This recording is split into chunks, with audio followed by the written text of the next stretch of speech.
Let's let it roll.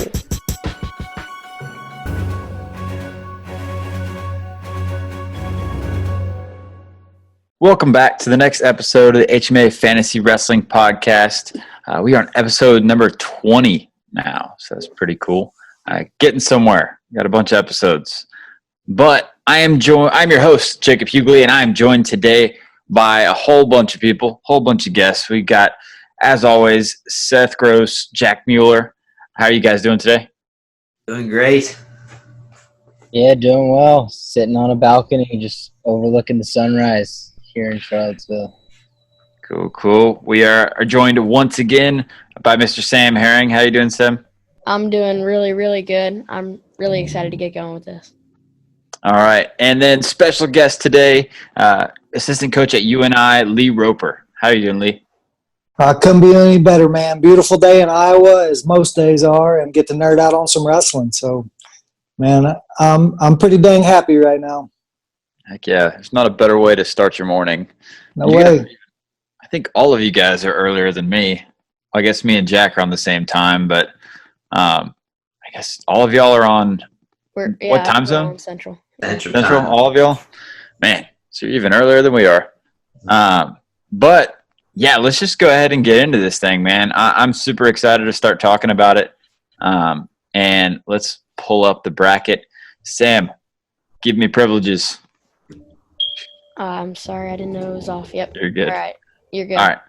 So I'm going to pull up this bracket, and we'll just go ahead and get talking about it. And so before we get into, making our big picks and arguments and whatever we want to do, I'm just interested. I know that Coach Roper, I know you've seen the bracket a little bit, but I'm interested to see, is there anything you disagree with or anything that jumps out at you? Oh, man, McMullen was so good. All these guys are so good, so it's hard to nitpick some things. But, man, McMullen was so good. I was actually surprised that Flieger got picked over him. Port Moore was really close, in my opinion, but I'm a huge Mitchell Port fan. I've been watching that guy for a long time, all the way back high school days. Some guys that got left off a little bit older, Chad Kraft, Zapital. I mean, Zapital, I'd put him in the finals. I really don't care who he matches up with outside of maybe Tringe or Snider. So there's some older guys that got left off a little bit, but I know the old guys get ignored some. So I wanted to give some love to Chad Kraft and Zapital. Those two guys were hammers for never winning it. Absolutely. And for the record, I was the only person to vote Port, so I'm with you on that. But Jack, how are you feeling now? Because I know you were a little heated last time we left. I'm still heated.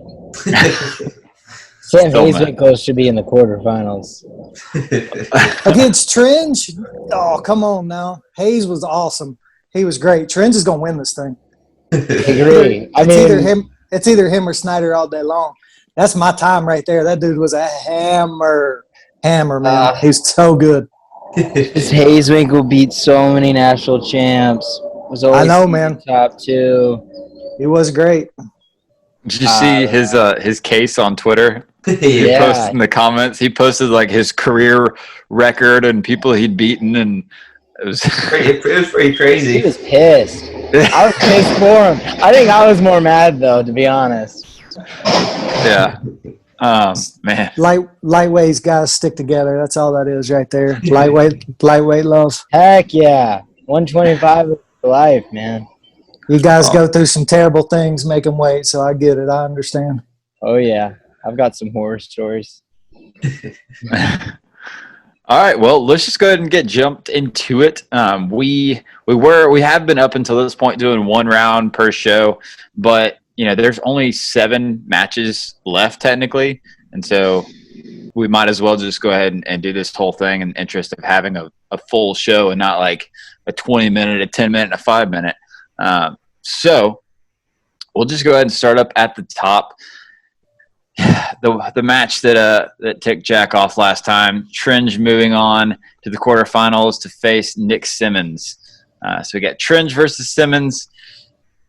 Man, this John Tringe run has been awesome.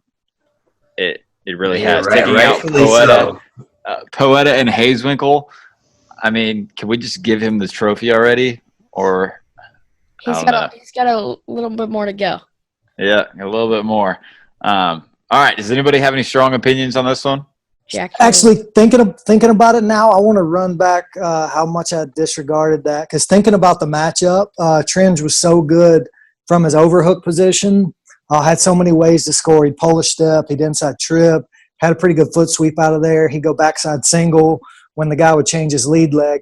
But Hazewinkle has the tools to actually effectively negate that. Nobody's going to go upper body and make Hazewinkle uncomfortable. So I got to run that back. I'm going to have to think about that match a little bit. I dismissed it and said Tringe all day. But Hayes, with his upper body and Greco skills, he might have been able to negate some of what Tringe was going to do. So, man, with all his wins, I got to think about that one a little bit more. But, man, Tringe was around my time, and I got to watch him a whole lot. And just it's hard for me not to be biased on it, just the way people thought about him going on the mat. Just everybody he wrestled, it wasn't even – not only was he going to win, it wasn't going to be close. He blew so many people out. He scored so many different ways. And there was just a handful of guys that could give him problems, and most of those came down to those last few rounds at NCAAs. But, man, that guy was a score machine and could score from a lot of different places. Yeah. Well, it might make it a little easier just to remind everybody when we're picking these matches, because these dudes are like completely different weights. I mean, Tringe was 97 and Hayes was 25, 33. So we're just kind of, I mean, we can go off of whatever criteria you want in your head, but not as much like individual like matchups, right? Jacob, Matchup? don't put me in a box. I I can don't do want whatever that. I want. Don't put me in a box here. That's what I make the majority of my picks off of. All right. Well, then Kuhn, there we go. Giant. He wins. But everybody's that size, right? We can make them as big as they want to. Imagine Snider being that fast, that big. Come on, that's a scary man. I I ain't guess messing with so. that. That ain't fair. This is a heavyweight bracket now. They're all heavyweights. That's right. All right. Man, I don't know where to get started on this. Coach Roper, do you have any way you're leaning for Tringe Simmons? Again, I go back to kind of the reputation that Tringe had when I wrestled and just how good he was, and he was regarded being one of the best guys from his freshman year on. And the same can be said for Simmons, but he really didn't really get to that elite. He's going to beat everybody. It's not going to be close outside of those first matchups until a little bit later in his career. So I'm going to go with Tringe, just how good he was right off the bat from his freshman year. So I'm going to go Tringe in that one, as much as it hurts me, because Simmons is my dude, and that guy won a whole lot. He's a guy I wouldn't never want to get on top of me or wrestle in any position for that matter. Yeah, I'm gonna jump on board with that. I got Tringe too, this man. Yeah, I think the one thing that people, that kind of, I think he would be even more clear-cut winner if he would have wrestled that one season in the NCAAs. And I think that, looking back, he beat all those guys that year. I think that's huge. And he just beat Hazewinkle, and Hazewinkle had Simmons' number for most of their. I think did he ever lose to Hayes, or did Hazewinkle ever lose to Simmons? I can't remember, but Not at NCAAs. What's that? Not at NCAAs. Yeah, so I think that's a big thing here too. If Tringe is beating Hazewinkle, he's got to beat Simmons here. So I got Tringe. I'm right there behind you. I love Nick Simmons. He's actually been really supportive since I started the podcast. I talked to him a little bit, but John Tringe was so incredible. Obviously, I didn't watch him because I don't even know if I was born when he was wrestling. But I've gone back and seen a lot of his film and stuff, and man, what he did to guys when he was in college was absolutely incredible. Yeah. I'm trying to remember the name of the documentary that was done on him. There's a documentary. Veritas, that's it. Thank you. I appreciate that. Man, it's really good. Yeah, it was Gotta awesome. watch that. Yeah, I have it on DVD somewhere in my house. Yeah, I'm going to go Tringe as well. I mean, it's already decided, but something I've kind of forgotten about was he took off his shoes and left them on the mat after his third-place match at NCAAs, and he got a standing ovation from everyone in the crowd. I think that people like that, after a third-place match, that's That's pretty impressive. The only other time I can really think since I've been at NCAA's was Terrell when he got the standing ovation after his big tournament where he got fourth. But like just the respect that he had, and then obviously hearing about how great his freshman season was when he couldn't compete, and then losing to Kale, should have beaten Han, all these things. So, yeah. Yeah, I think Tomasello got standing O third place like that too, right? Mm-hmm. Yeah. Probably Miles Martin with that also, but yeah, I'm gonna go Tringe. Respect the specs. He's gotta love the glasses, man. I love somebody that battled through adversity and got back to the main stage twice after it. I definitely got to watch that documentary. I got it pulled up, so I'm going to watch it later. But we've got Tringe moving on in the first matchup. I'm going to put that in, and as I do, we'll go ahead and get started on the next one, Adam Kuhn versus Bryan Snyder. Coach Roper, are you cool with starting us off? Tell us a little bit about these guys. Yeah, for sure, man. And most people that are listening to this probably got to watch Kuhn wrestle since he's a little bit more recent and still competing now. And another one of those guys like Hayeswinkle that can be competitive at a high level in all styles. So, man, that has some high marks in my book. There's not a lot of guys that can do that. But, man, Bryan Snyder, again, being a competitor around that time and hearing how people talked about him and got like being able to watch it. He was one of those guys when he would go out and wrestle. I was always a weight class or two bigger than him, but when I would watch it, I'd be like, man, I'm glad I'm not in that guy's weight class because speed is the thing that gives me fits. And like Snider and Poeta, both guys in this bracket, those are some of the fastest guys I've ever watched wrestle with their foot speed, being able to cover distance on the mat. So, man, Snider, in my opinion, when I first looked at all this and kind of went through it, I was like, in my opinion, he's going to be the guy that wins it. And just for whatever reason, and I don't know Bryan real well other than outside of him recruiting some guys that I coached. But for whatever reason, man, when it came down to crunch time, he was never at his best. But if you watched a lot of his matches and you saw him at his best, you'd see that that's the best guy in the country in his weight class. It didn't matter who else was there. And, man, just an incredible wrestler in all positions for me. It's Snider. He gets my vote in this one. Yeah, I agree with you there. It's going to be Snider for me as well. I think making it to 2 NCAA finals and losing in overtime twice, there's got to be something said about that. It's hard. It really is hard. It's not an easy decision for me. I mean, the guys that Kuhn has wins over is a really big deal. What does he have wins over? Tony Nelson, Kyle Snyder, Gwizdowski. I mean, just the dude has beaten everybody in that heavyweight era, right? So while he did lose in 2 finals, he also beat both those guys at one point. And so it's not an easy thing to just kind of go right over. But I don't, in my mind at least, I don't think Kuhn was going to win either of those finals matches, whereas I think Snyder was obviously right there, the favorite, losing in Heartbreakers twice. So I'm going to go Snyder as well. What do you got, Jack?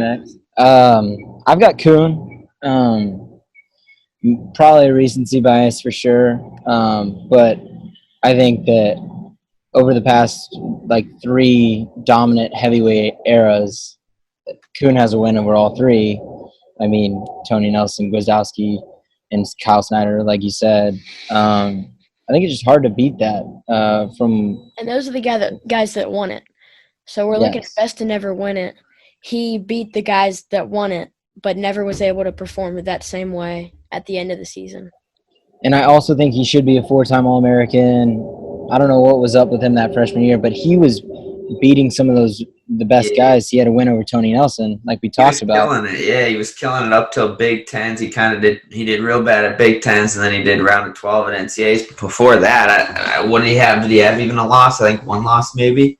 Maybe, if that, yeah. So, I mean, I got Adam Kuhn. Freaking Bryan Snyder's a stud, though. This one's tight. I can only imagine what that does to your mind. 2 tiebreakers in the finals, but stud for sure. I'm right there behind you, as you might have guessed. I do think it might be a little bit of recency bias, but at the same time, same as Jack said, he does have the credentials to back it up. Those two, Seth. Oh man, I was hoping to get my vote in before this, so the pressure was on, dude. Why you got to do that to me, Sam? Oh, all right. So tell me a little bit. Who knows? What are some of Snyder's biggest wins in college? Anybody know? I'm gonna throw this one to Lee. I don't know. Give me a second. I have to pull it up. The details of it up.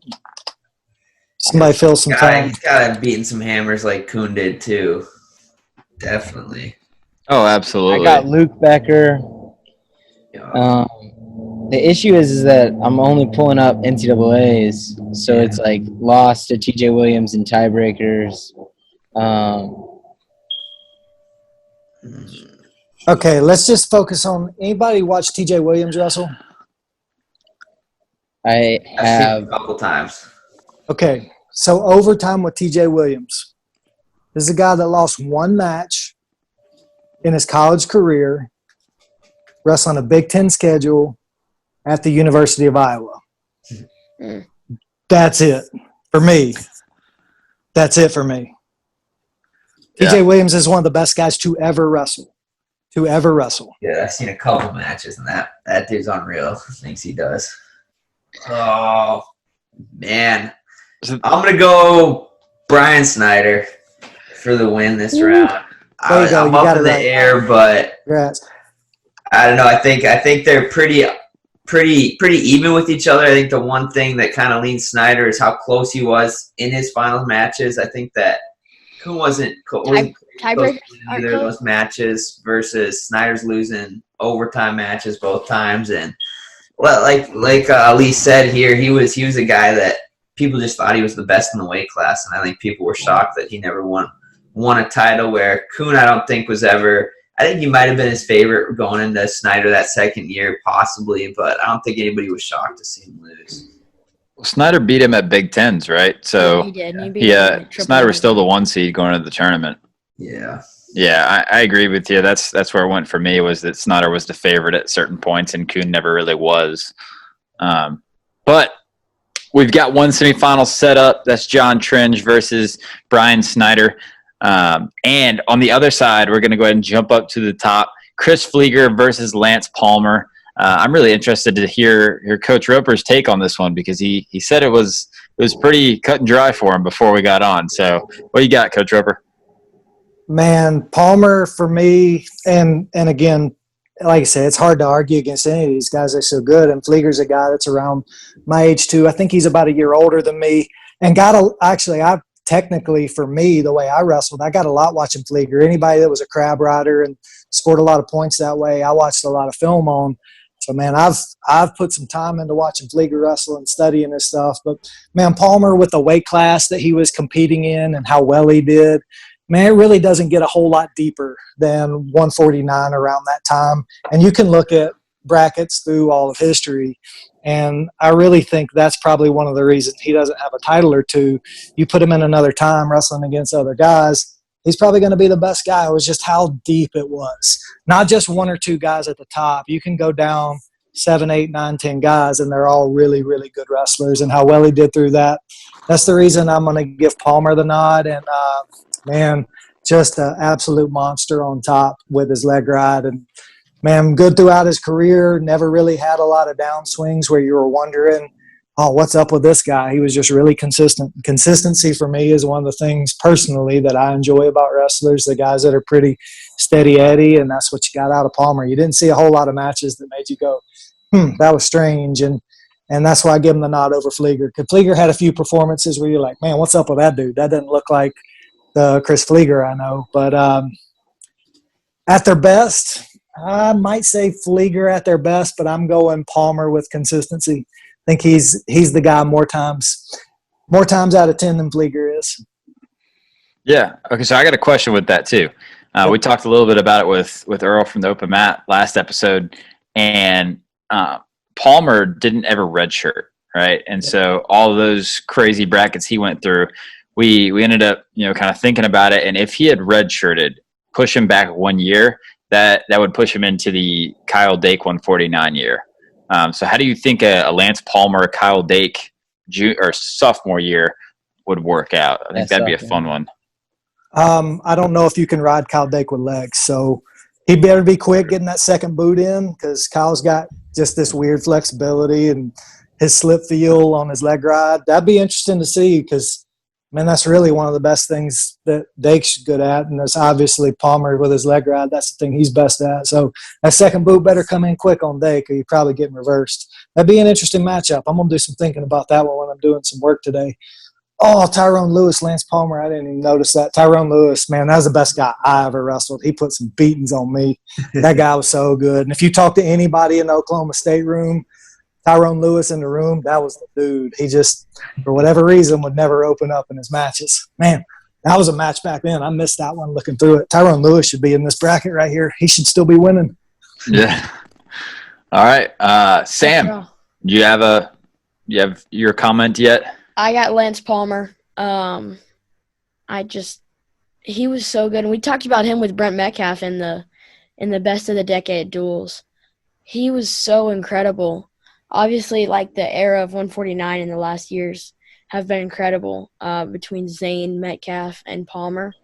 But he was right there with those guys, and I think he's at the top of this. I think he can get pretty far in this bracket. I'm gonna pick him. Yeah, so just update. We haven't really been going by it, but the Twitter poll had Nick Simmons in round 1, 57%. And then Kuhn Snider that we just talked about, there was 30 votes on it because posted it a little bit late, but it was 50-50. So there was absolutely no decision there. Wow. And then this one, Lance Palmer is kind of the runaway favorite, 78%. I know where my vote is, so I think I'm going to let somebody else go. Seth, what are you thinking? Man, I'm going to have to – I've gone against Palmer, I think, the last 2 times. And I think I'm going to do it again. I'm going to go with Flieger in this one. Dang. And I don't know. I think that era was unbelievable. Also, I don't think we looked at it last time, but the time he did get 8th place, you know, who did he beat along the way, you know? Because obviously the guys ahead of him were unreal, but who was underneath him and who did he have to beat to get that 8th place? So I don't know. I think I'm just leaning Flieger a little bit. I don't know. Jack, it looks like you got something to say. Yeah, I mean, I've been kind of holding out because I've been wanting Palmer past 2 times, but he didn't beat anyone that 8th. I've looked at it a few times. Granted, he's got a win over double Hodge winner or one-time Hodge winner Brent Metcalf, and yeah, he's a win over Burroughs too, right? Yeah, that's what Earl was saying last time. And he mentioned who else did he mention? I think Dustin Schlater, so another national champ. Great wins. I'm trying to find Flieger's biggest wins. So Sean Bunch, Jason Powell, Mac Ryder, very good wins. I think it was before Jason Powell kind of shot up and dominated everyone that year that he won it. Yeah. I got to go Lance on this one. Just the better wins. And there's definite recency bias. But when you're in a weight like that, and I still think that Lance would beat, or at least have a shot at beating 149 Jake more than most of those people in that weight class that year. Yeah, I agree. So it's already decided, and I'm going to go Palmer as well. But what I was thinking was I literally watched this match yesterday, and I can't remember who it was. Who did Flieger wrestle in the finals? Which one, Valenti or Travis Lee? I watched Valenti. But did he have a win over either of those guys? I'm assuming he had a win over Travis Lee, but I don't know about. Yeah. I mean, look it up. It wasn't going to be a deciding factor for me. I'm going Palmer either way, but I mean, Palmer had a win in the Big Tens over Metcalf, going into NCAA. So I think that was a big deal. He did lose, but he also beat the guy the week before. So But it is decided. We have 3 of our 4 semifinalists, and we'll find out who the 4th one is. So we have Colin Moore versus Mac Lunas. Man, this one's interesting, right? Because you have Colin Moore, who is definitely going to be a lot of recency bias because he just finished wrestling, and we have a sour taste in our mouth with the COVID-19 situation. But he also might be the pick. Who knows? Mac Lunas was an absolute beast during that time and was the favorite multiple times. But I'm going to kick it to Coach Roper. Coach, what you got on this? This one's probably the easiest one for me. It's Mac Lunas, just from depth of the weight class, and not only, especially Lunas's best year, he wasn't just unbeatable in most people's eyes. He wasn't giving up takedowns. He had gone some ridiculous match streak without giving up any takedowns, and it ended up took one of the best guys to ever do it, Ed Ruth, to kind of break that myth that, hey, this guy can get scored on. And it was really Ed's length and quick finish, far reach that wouldn't let Lunas use his weird flexibility and strength that he had. Just a really rare combination of really heavy hips, but still really flexible, could almost get down to full splits. He was just, really tough to finish on in those positions and had great offense in his own right. So for me, this is probably the easiest one that I don't have much debate on. For me, it's Mac Lunas, probably 9 times out of 10, and that's not taking a whole lot away from Colin Moore, but he hasn't been in the best weight classes since he's been in college and still didn't get it done. So for me, I'm Mac Lunas all day long. All right. Let's go to Jack. What do you got, Jack? Yeah, I'm actually right there with Lee. I'm trying to think of Colin Moore's best win. I don't know who that might be. Who did he beat his freshman year in the Big Tens? I feel like he beat somebody really good. What year is that? 2016? It's got to be when Bo Nickel I think he lost to Sammy Brooks really early. I think it was 2017 Big Tens. That was the year he lost to Brett Favre in the semifinals at NCAAs. So yeah, maybe Brett Favre. Not 100% sure on that. While y'all looking that up, I'm going to go ahead and go. I'm also going to pick Lunas. And the reasoning for that is that it's just really hard to look past 2 undefeated seasons going into NCAA as being the favorite. Big Ten tournament. He beat Brett Favre in the finals. Yeah. Brett Favre. But yeah, Mac Lunas was 2 undefeated seasons going in NCAA, is the number 1 seed twice. I think, as far as talking about the best to never win, it's a big factor for me thinking about that sophomore year where Lunas was undefeated, number 1 seed, the clear favorite, and ends up not placing. I think that's a big letdown, and that's a big reason for him being one of the best to never win. Also, the year that he lost to Borschel in the finals, he hadn't been taken down until the finals. And so, talk about a level of domination that I don't really believe Colin might have had. Colin was very dominant this year, his senior year, and I think in my mind, without question, he was going to win it. And so that definitely hurts as a fan of Colin Moore, but I just don't think that the dominance level was the same. And so I'm going to go Lunas.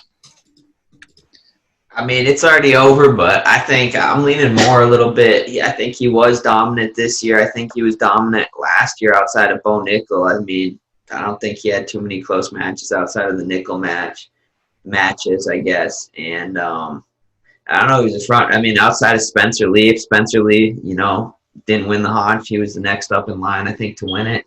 And the only other guy that received any votes. And it sucks what happened, but I think he was a guy that I was probably the most confident, outside of, not looking at my own weight class this year, but that I was confident that he was going to win at 197. And I think for me, it's a guy I'm always going to think of, probably because I wrestled around. Well, he was my era, my time, same age and stuff, but he's always going to be one of the guys I think is the best to never win. But I got Colin, but I know it's already over, but that's my guy right there. I'm with Colin, too. I don't know. You guys seem really confident in Mac Lunas, but, we're talking about best to never win it. Nobody was going to beat him this year. He was going to be out of this bracket this year if the obvious didn't happen. I must be having severe recency bias because I really felt confident that I would pick Moore, and I really thought a lot of other people would pick him too. It was pretty clear to me. My issue with Moore is the best win. Like, Yeah, he does not have he doesn't have a best win. That's true. Yeah, but you can only wrestle guys that are in your weight class too. And in this it's just been weak. Probably the last 2-3 years of that weight, to be honest. Bo Nickel and Brett Favre were the two guys. Nobody beats Bo Nickel. Guys, go back and watch his matches with Eric Schultz and Cordell Norfleet, Colin Moore's from this year. Yeah, I remember the Norfleet match, actually. Vegas? That was a bad match. Schultz at Vegas? I don't think you can say he was going to hands down win this bracket. No, it was at a duel with Norfleet. Yeah, Ohio State. Yeah, he was beating him really bad, and then he got taken down like 4 or 5 times in the end of the second and then the third. Oof. Yeah. But we got Mac Lunas moving on with a close 3-2 vote. Palmer's the only guy that I actually picked that moved on. Hey man, gotta step your game up. Now half these guys are from, a while ago. So yeah, it's not like you have. It's hard for me to really know these guys. Like, I know Colin Moore way better than I know these guys, which Absolutely. I'm telling you is probably why I felt so compelled to pick him. Yeah. All right. Well, we have our semifinals set. I actually just posted it on Twitter, so we'll see if we get any votes. But semifinals, the first semifinal we're going to talk about. Actually, y'all want to go Palmer Lunas first? Are we cool with that? Yeah, let's do that. Cause I think the other one is probably more fun to talk about. So, Lance Palmer versus Mac Lunas is our first semifinal we're going to talk about. Obviously we've talked about these guys. Palmer a beast, Mac Lunas a beast. Jack, what are you thinking on this one? Start with me. I have no idea. Mac Lunas, very good regular seasons. Both these guys, it was like number 1 seed heading into nationals. Obviously, you're never guaranteed, especially in this sport. I got to go Lunas just because he's a guy that everyone thought was going to win, even from like the beginning of the season, preseason number 1.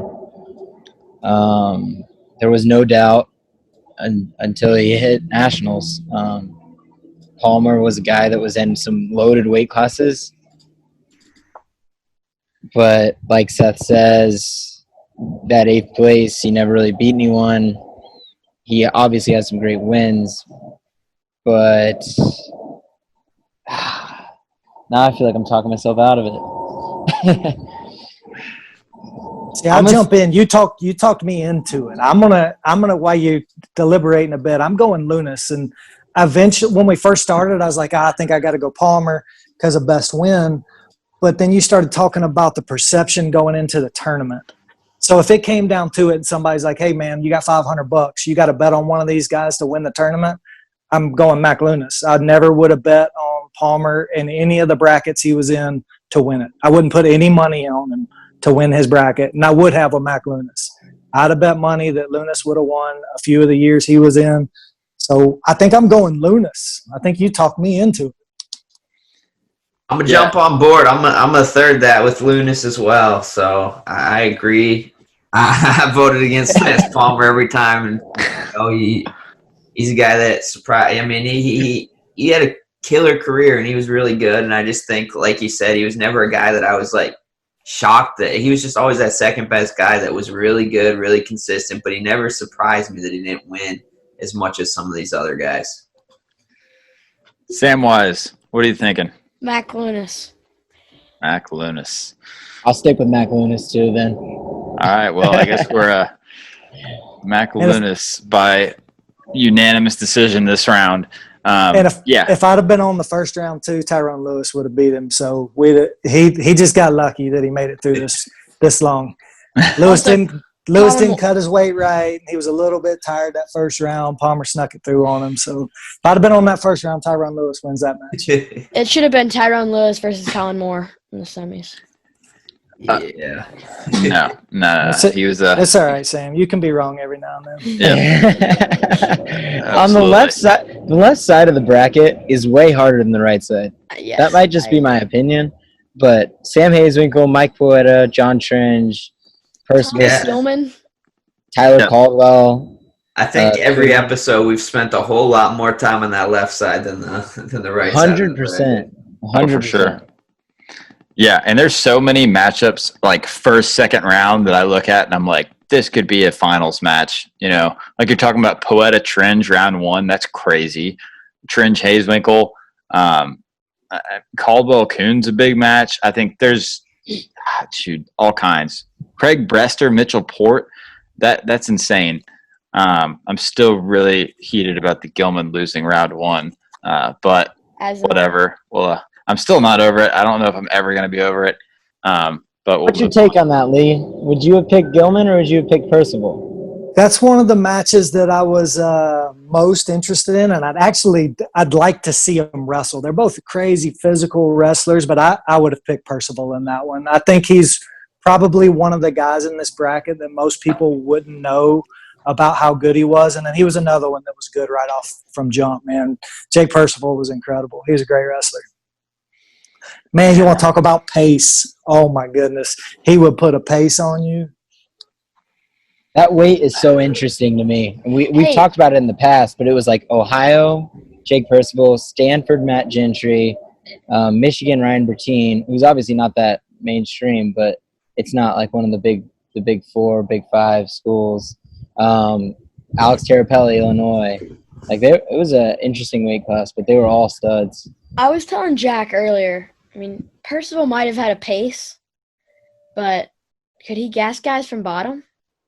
No, I don't. Actually, probably. He probably could. I think only Thomas Gilman can do that, and I think Thomas Gilman would gas Percival from bottom. Percival in that group. Mad about that one. No. Man. Sam, you got to get on the YouTubes and watch some more older guys, Sam. That's a lot of these that you do, man. I'm gonna start sending you some stuff, man. You got to start watching some of these older guys. Please do. I have way too much time to do that stuff. I just love thinking about Thomas Gilman back in that Ethan Lezak match when the other coach yelled he needs 7 takedowns to beat you. He's like, 7? That's it? I got it. Hey, I don't want to jump back a whole lot here, but one of the interesting ones to me is Bo Jordan McLunas. That to me is closer than any of the other matches that Lunas has been in. Absolutely. It was a tough one for us. I think we spent a lot of time on it, or we had to cap it off quick or something like that. I think we actually had to end that one pretty quickly, but I think did we all go McLunas on that? I think we might have. I think we were all starting with Bo Jordan, and then we talked about it, and we were like, no, we have the wrong guy. Yeah. All right, well, we have the other semifinal to get to, so we're gonna finish off our finals with deciding who is the victor over John Tringe, or between John Tringe and Bryan Snyder, not Kyle Snyder, as Jack's story like to think. Jack's following apparently is just huge Kyle Snyder fans, and they love Kyle Snyder. Yeah, so John Tringe, Bryan Snyder. All right. Let's go Seth. Seth, what are you thinking on this one? Man, I think that I got to go Tringe. He's been on fire this whole tournament, knocking dudes off left and right, and it's hard to bet against that guy. And I think, he would have been 100% easy winner if he would have wrestled his sophomore season. And, that's the one thing that I think makes us a little bit closer of a matchup. But I'm going to stick with Tringe here. He's the guy I got winning this tournament, and I'm going to stick with it. All right. Jack, what are you thinking? This is an interesting one because both these guys are a little before me. I don't know. I'm going to go Bryan Snyder on this one. And I'm going to do it just because of the results getting better at the end. I don't know. I think that he's a guy that an interesting stat that I found while we were talking about the last match, Snider versus Kuhn, was he lost to Luke Becker in his finals his senior year. But the two NCAAs before that, both NCAAs, Bryan Snyder beat Luke Becker pretty handedly, which makes you think that if you were in that time, the guy has multiple wins over Luke Becker, probably thinking, yeah, he's gonna win it, you know. But John Tringe also had a win over Jake Rochelle his senior year, who ended up winning that weight class. I'm gonna stick with Snider. I feel like that's the move. I got Bryan Snyder too. I think this one's incredibly close though. Yeah. Just repeat everything Jack said. Coach Roper, are you okay with going last? Yeah, I'll go last. All right. Well, I'm going to pick Tringe. I'm leaving you with it. I'm going to pick Tringe, and I think, when I'm thinking just about the finals matches, I tended to favor Bryan Snyder a little bit because I think it's in my head going through this bracket. I've always thought, like, when I look at these two guys, kind of who hurts my soul more that they lost, right? And I think the two losses that Bryan Snyder had were really gut-wrenching. But with Tringe, I mean, like Seth said, that one season that he had where he was hurt and didn't get to wrestle and was probably the clear-cut guy, I think that really, really does tip the scales in his favor for me. And then, of course, losing to Kel Sanderson is I mean, you don't really want to talk about losses, but you lose the best of all time to do it. And then, probably had a little bit of a brain fart in the other final with Damian Hahn going out of bounds with 10 seconds left. And he was seconds away from winning a title there. So I'm going to go Tringe. I'm going to leave it in Coach Roper's hands. And let's see what are you thinking? So I've been trying to decide how I would distinguish between these two because it's so razor close for me. So I was like, okay, at their best. So they wrestle in their best because that's what you kind of got to look at with some of these guys in consistent performances. Well, at their best, man, it's a wash for me that both guys were the best guy in the weight. Well, how many years was it the best guy in the weight? I'm going to give both guys one. So each guy's got 1 year that I really feel they were the best at their weight. You can argue a little bit with Snyder, but I wouldn't say he's better than TJ Williams on a whole. So even if you think that, it's probably a wash for me. Call it a tie. So how do I distinguish it? I'm going John Tringe on how good he was right away. John Tringe, for me, is the best to never win it. And you've kind of got that thing from his sophomore year like you guys have been talking about, which, man, I don't like a whole lot because you don't know. He very well might not even be in this bracket. But you've got that kind of outlier out there. But I'm going Tringe by how successful he was right out of the gate. How good he was, ranked near the top his entire career. John Tringe, to my opinion, is the best to never win it from 2000 to 2020. All right. Well, we've got the finals set up. John Tringe versus Mac Lunas. Man, this is going to be a fun one. This is going to be a really fun one to talk about. I don't know which way I'm leaning on this.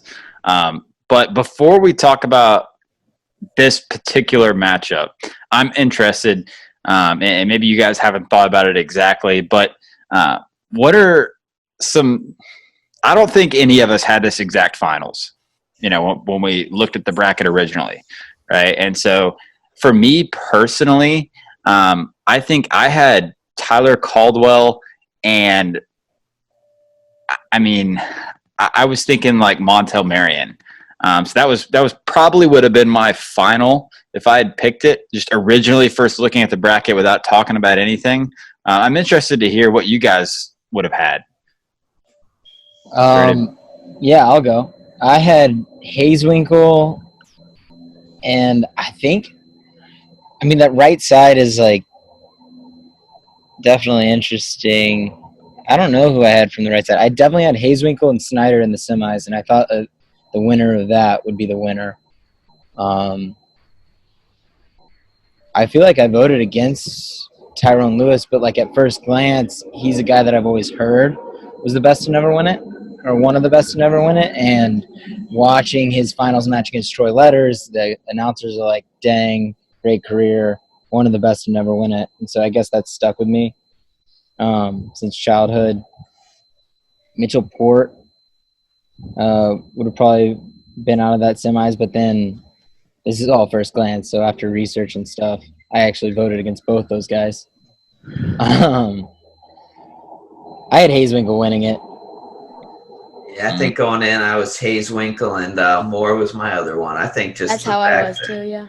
I thought Moore. I mean, it's recency bias. I wrestled with him, and he was my time era. And I think the thing that weighed heavy when I thought on it was just the fact that I think he would have won it for sure this year, and that kind of probably pushed me a lot to think that way, and just because the hard feelings behind it all as well, and I think that gave a little bias to that, but that's probably mine going into it. Hayeswinkle and Moore. Yeah.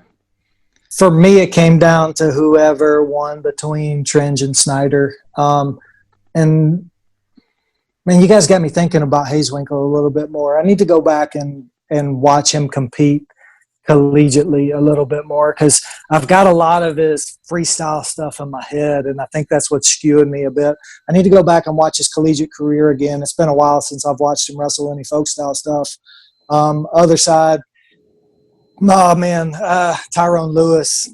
Man, I just, some of the stories I've heard the Oklahoma State guys talk about him in the room and how good he was, that it wasn't even close with some of the guys that were the best guys to win it. So for me on the other side, I think really looking at it and thinking about it, Tyrone Lewis, plus he put a beating on me that I'll never forget in my whole life.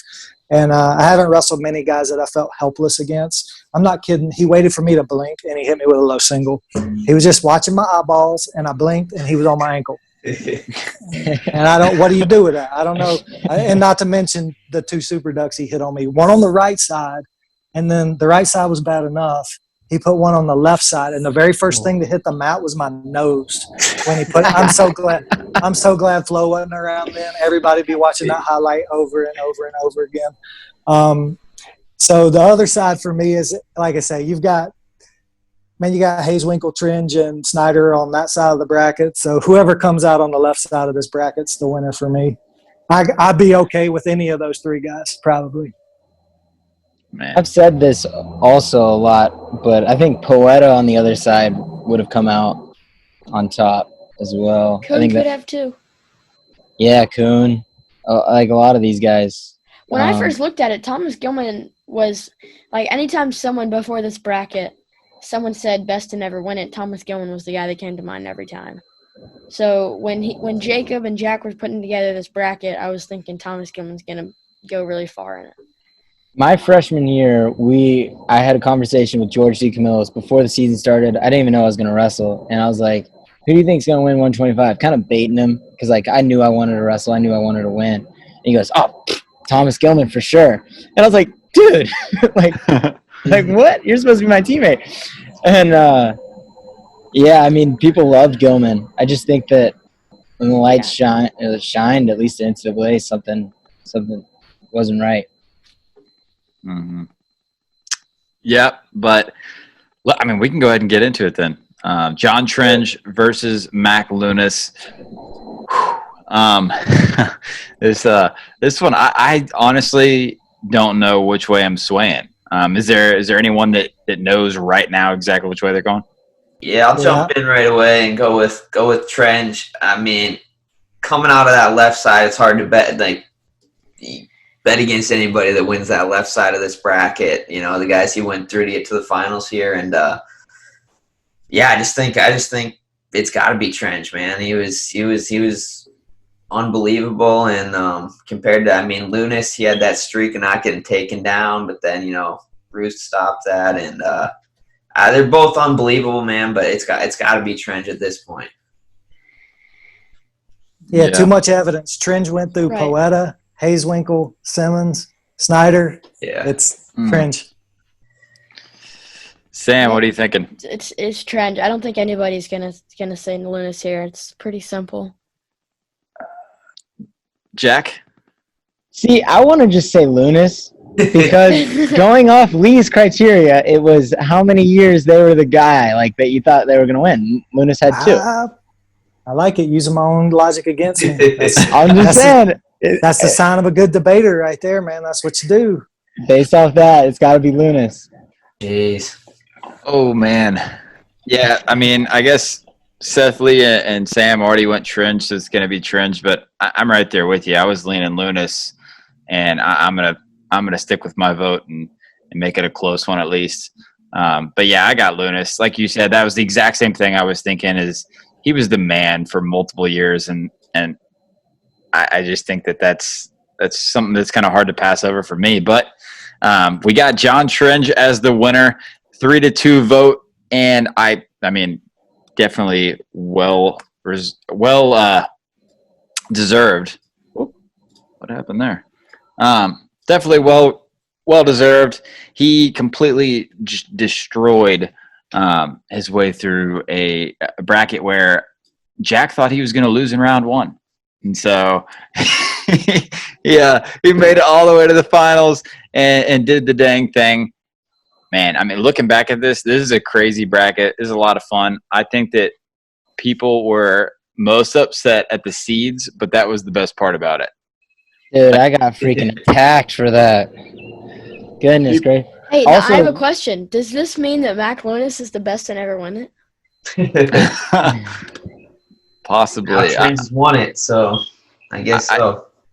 I think Hazewickle has a good right to that too, because he said on Twitter, he's like, "Wow, I was the 1 seed in the best to never win it bracket and didn't make the finals."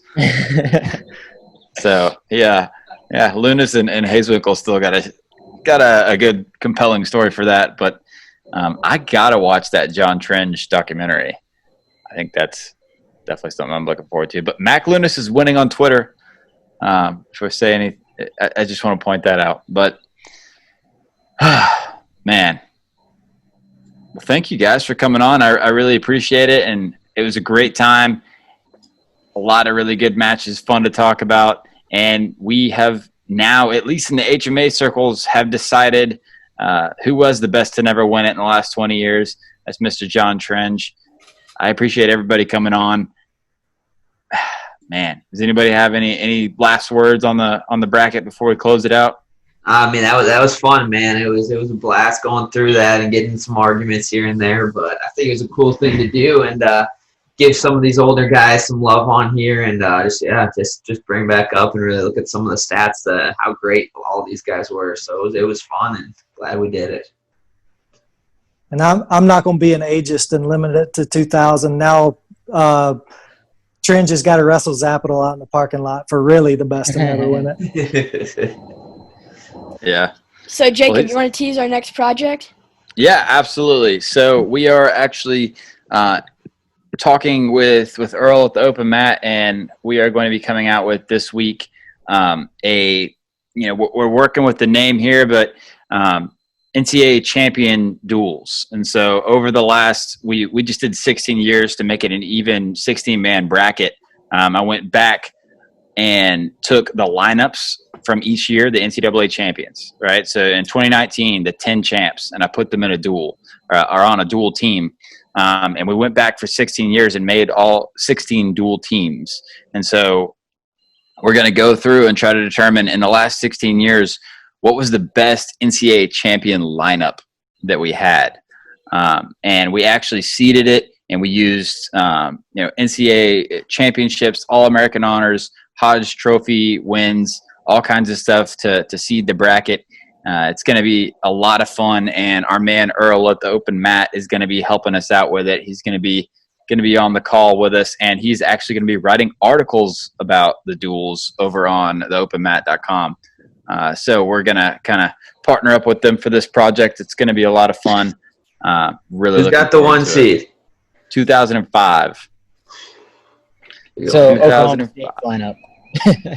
So here, I'll pull it up. Why not? But it's going to be cool. Can you guys see my screen? Yeah. Yep. 2018 lineup. Okay, so these are all the lineups of NCAA champs. 2005, Joe Dubuque, Travis Lee, Tayon Ware, Zach Esposito, Ryan Burton, Johnny Hendricks, Chris Pendleton, Greg Jones, Jake Rushell, and Steve Mako. What I did is I went through each year and I gave these guys points, like I said, on their titles and Hodge Trophy and all that kind of stuff. And basically, I wanted it to be fair. So, for example, Joe Dubuque right here, he won 2 titles, obviously, but in 2005, he'd only won 1 title, right? So I gave him credit for 1 title here. And then in 2006, he was a 2-timer. So I gave him credit for 2 there to kind of make it even every year as to like where they were in that year.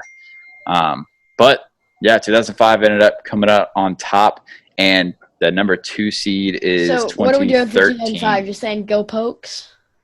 I guess so.